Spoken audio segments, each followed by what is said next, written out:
Assalamualaikum warahmatullahi wabarakatuh. Shalom, Om Swastiastu. Namo Buddhaya, Salam kebajikan. Rahayu.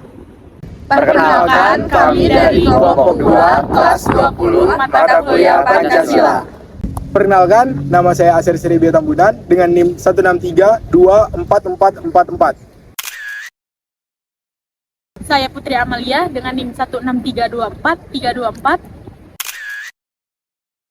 Saya Muhammad Mafin Faus Albar dengan NIM 163243442. Saya Jahira Viola Aliadita dengan NIM 163-24366. Dan saya Fadel Muhammad Putra Hidayat dengan NIM 163-24204. Kami dari Fakultas Ilmu dan Teknologi Kebumian. Belakangan ini, penumpukan sampah sering terjadi baik di lingkungan warga sampai di daerah yang sulit dijangkau oleh masyarakat sekitar. Sehingga hal ini menjadi masalah yang cukup sulit untuk ditangani tanpa adanya kontribusi dari masyarakat itu sendiri. Karena pada dasarnya penumpukan sampah ini terjadi karena pembuangan sampah yang tidak teratur dan kurangnya kesadaran masyarakat untuk mengolah sampah dengan benar. Contohnya di Desa Cikeruh, Kecamatan Jatinangor, Kabupaten Sumedang. Permasalahan sampah yang ada di sana cukup rumit. Salah satu permasalahan yang paling mencolok adalah penumpukan sampah plastik yang ada di sana. Menurut jurnal dari Muhammad Nasrullah Ahmad tahun 2020, Desa Cikeruh menghasilkan 6 ton sampah setiap harinya. Tingginya nilai timbulan sampah yang dihasilkan tidak disertai dengan pengelolaan yang baik, sehingga pembuangan sampah secara liar kerap dilakukan oleh masyarakat yang ada di sana. Salah satu solusi inovatif yang muncul adalah konsep ekobrik. Bayangkan sebuah sampah yang bisa dimanfaatkan masyarakat sekitar menjadi sebuah benda seperti kursi, meja, dan fasilitas lainnya. Konsep ini akan melibatkan pengumpulan pemilahan dan pengelolaan sampah dengan adanya partisipasi masyarakat. Dengan adanya ekobrik, kita tidak hanya bisa mengurangi jumlah sampah yang masuk ke TPA, tetapi juga bisa mendapatkan manfaat ekonomi dari sampah yang kita olah menjadi barang-barang yang berguna. Namun, penerapan ekobrik ini masih menghadapi berbagai tantangan. Misalnya, banyak orang yang belum tahu tentang konsep ini, infrastruktur yang masih kurang memadai, serta kurangnya pengetahuan dan partisipasi masyarakat, sehingga diperlukan strategi yang tepat untuk mengatasi masalah-masalah tersebut dan memaksimalkan potensi dari ekobrik sendiri dalam menciptakan lingkungan yang lebih bersih dan sehat. Maka dari itu, kami mengusulkan untuk membuat sosialisasi peduli lingkungan untuk masyarakat dan daerahnya yang relatif kotor dan kurang sehat. Apa itu ekobrik? Menurut universaleco.id, ekobrik adalah sebuah inovasi visioner yang dikembangkan sebagai solusi pengolahan limbah plastik. Diambil dari dua kata pembentukannya, yaitu eco dan brik. Secara sederhana didefinisikan sebagai batal ramah lingkungan. Ekobrik sendiri diciptakan oleh Russell Meyer, seorang seniman dari Kanada di Filipina. Sangat populer di dunia saat ini dan juga sering dikenal dengan nama-nama seperti Battle Brick atau Eco Ladrillo.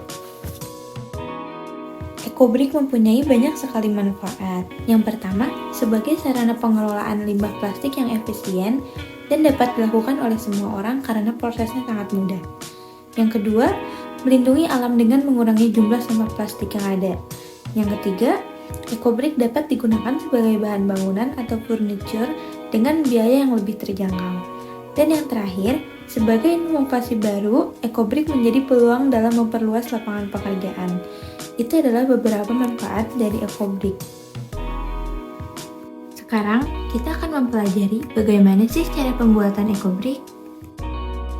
Pertama-tama, kita harus menyiapkan alat dan bahan yang akan kita butuhkan untuk membuat ekobrik.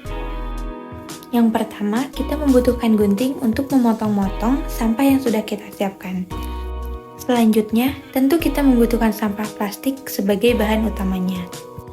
Yang ketiga, kita membutuhkan botol bekas sebagai wadah untuk menampung sampah plastik. Dan lem atau lakban untuk merekatkan ekobrik apabila nanti sudah jadi.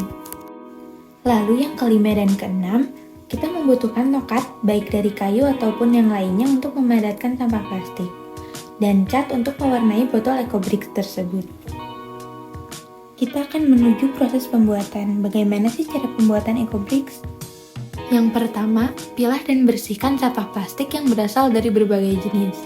Lalu cucilah sampah plastik tersebut dengan sabun dan jemur hingga kering.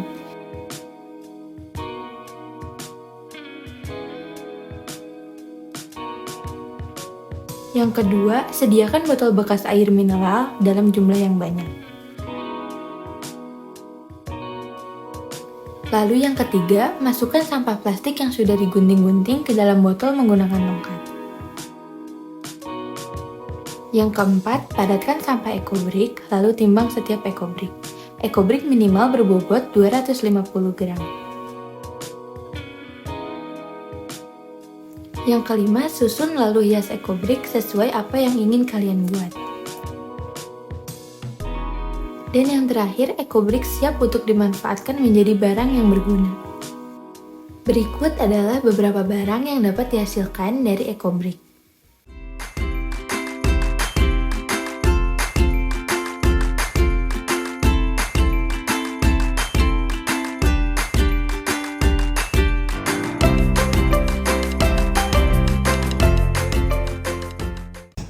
Jadi, adapun tujuan diselenggarakannya kegiatan ini adalah yang pertama, melaksanakan proyek mata kuliah Pancasila yang diadakan oleh Institut Teknologi Bandung.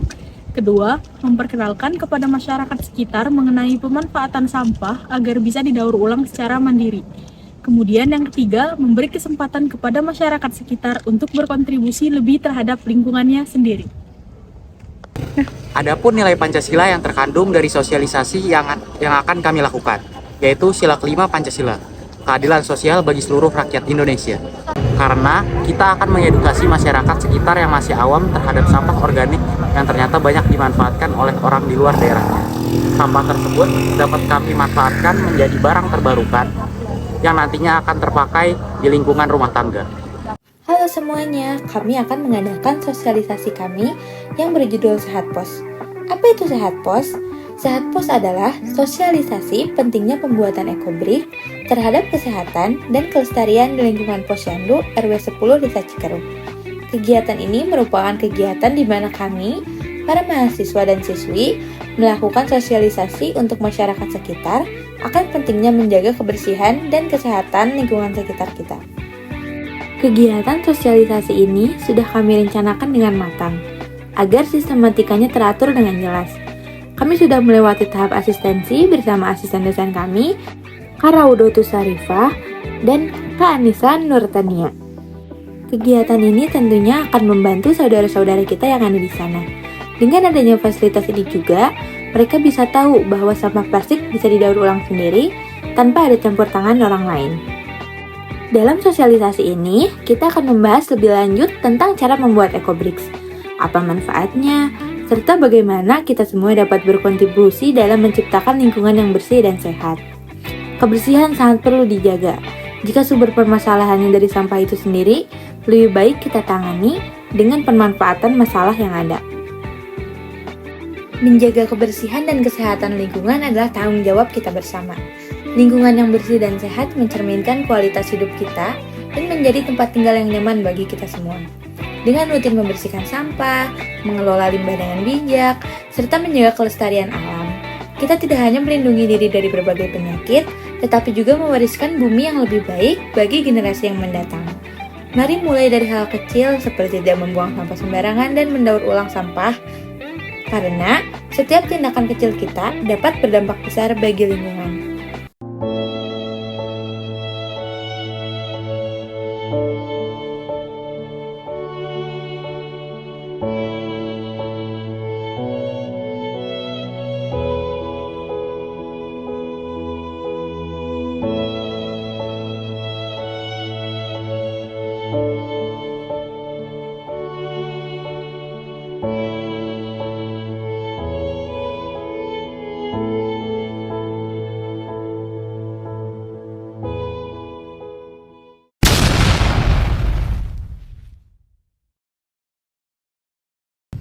Demikian apa yang dapat kelompok 2 kelas 20 sampaikan.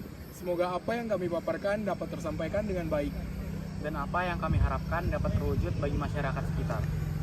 Mohon maaf apabila ada salah kata dan kekeliruan.